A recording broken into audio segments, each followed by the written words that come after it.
and welcome to another episode of Baranov TV, designed to demystify the world of accounts and tax and to help your business grow.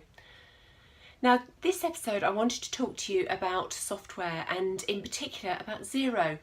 Xero software is used by 1.5 million or more than 1.5 million subscribers across over 180 countries, and they've recently announced that they're changing the navigational structure of the software. Now, with that number of subscribers over that number of countries, it must be a pretty safe bet that they've done the kind of research that they're saying that they have. Their reason for making the change is that they say that the new setup will make a significant difference in terms of speed and user friendliness, if that's a word, for users. So the changes are coming in the last week of November, so next week. You can already see the new structure, although you won't be able to actually use it. You can see it within the demo company if you are a Xero user. So you can have a nose around and have a look and see what they're going to do. But essentially, there are probably three major changes that they're making. The first one is that they're grouping a lot of the tools. So you're going to get now business grouping and accounting grouping for the tools.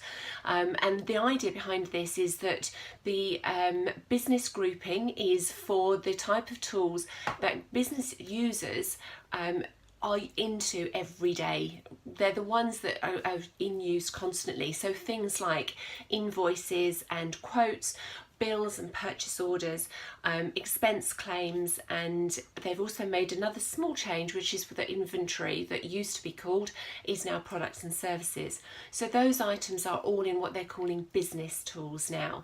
The other big change is the accounting group of tools, and those are really the sorts of things that we use for Xero users. When we dial in, we can go into that area, and also that your bookkeeper will use. So these are things like your reports and access to bank accounts. Also in this area are any favourites that you may have set up. So if you suddenly decide that or suddenly realise that your favourites aren't there, that's where they'll be. They'll be under the accounting tools listing. By default, there are some favourites that Xero set up automatically, and these include your chart of accounts, find and recode, manual journals and fixed assets. If there are favourites on there that you want to change, you can do that under the favourite settings. That's quite straightforward to do. One of the other changes is the organisation menu, which is a new feature, and you can access this by clicking on the organisation name, which will be up on the top left of your screen under the new navigation structure. And this actually lists all of the high level information about your business, so your billing, your subscription, your organisation details, invoice and email settings. So they're the really high level areas, and those are under your organisation menu. You'll also have a user menu where you can change your profile or your account information, and from here you'd access Xero Education too.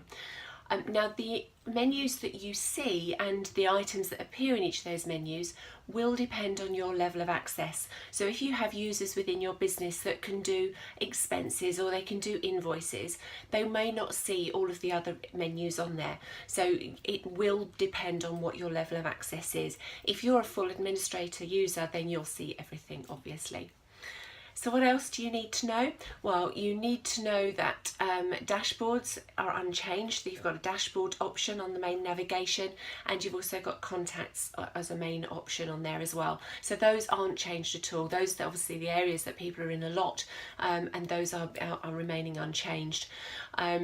You've also got to have an option under organisation, which is do more with Xero, and that will link you through to all of the apps that you can use with Xero too.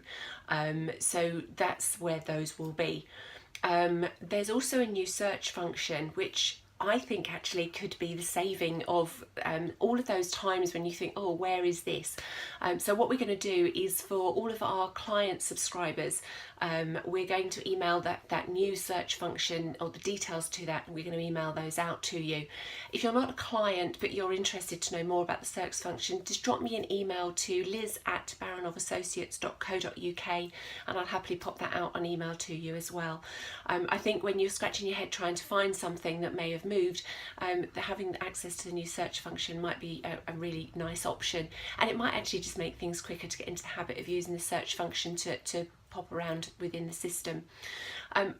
Obviously, there's only a few days to go until the changes are automatically implemented. You don't have a choice. So we would strongly recommend, if you are a Xero user, popping in and having a look at the demo company. As I say, you can look and see what's where, and you can find out more just to familiarise yourself, because one morning you're going to come into the office and things are going to look rather different. So it might be worth having 10 minutes, half an hour, even an hour, just to have a good play around. As ever, if you have any questions, if you're unsure, Xero support are there for you, and I would imagine they're going to be geared up towards being able to help people.